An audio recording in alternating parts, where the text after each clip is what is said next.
போன்ற ஐரோப்பிய பயணத்தை முடிச்சுட்டு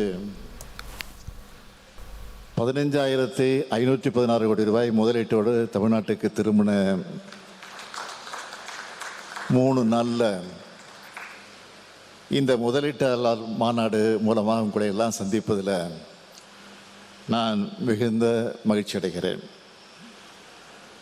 அதாவது நான் போயிட்டு வந்த பயணத்தில் 15,500 கோடி ரூபாய்க்கான முதலீடுகள்லாம் இன்னைக்கு இங்கே 26,000 கோடி ரூபாய் முதலீடுகளை கையெழுத்தாகியிருக்கு. அதாவது நம்மளோட ரெக்கார்டை நாம தான் பீட் பண்ணுறோம். அது மட்டுமல்ல, 8,000 பேருக்கு வேலை வாய்ப்பு அளிக்கக்கூடிய 1,200 கோடி ரூபாய் முதலீட்டான 4 திட்டங்களுக்கு அடிக்கல் நாட்டியிருக்கிறேன்.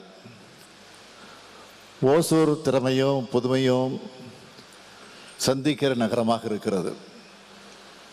தமிழ்நாட்டினுடைய வரைபடத்தில்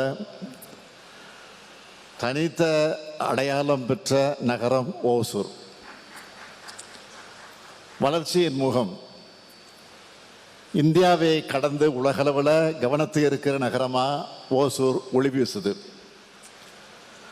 அப்படிப்பட்ட ஓசூரில் தமிழ்நாட்டோட வளர்ச்சி பயணத்தில் பங்கேற்கணும்னு நாங்கள் விடுத்த அழைப்பை ஏற்று இந்த மாநாட்டுக்கு வந்திருக்கக்கூடிய முதலீட்டாளர்கள் எல்லோரையும் தொழில்துறை அமைச்சர் வரவேற்றிருந்தாலும் நானும் உங்களை அன்போடு வருக வருக என வரவேற்கிறேன்.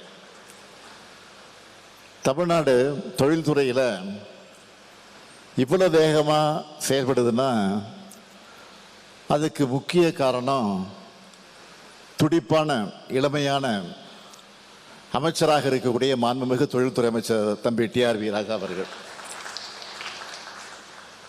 போன மாதம் தூத்துக்குடியில் வின்ஃபாஸ்ட் நிறுவனத்தை தொடங்கி வச்சு முதலீட்டாளர் மாநாட்டில் கலந்துக்கிட்டேன்.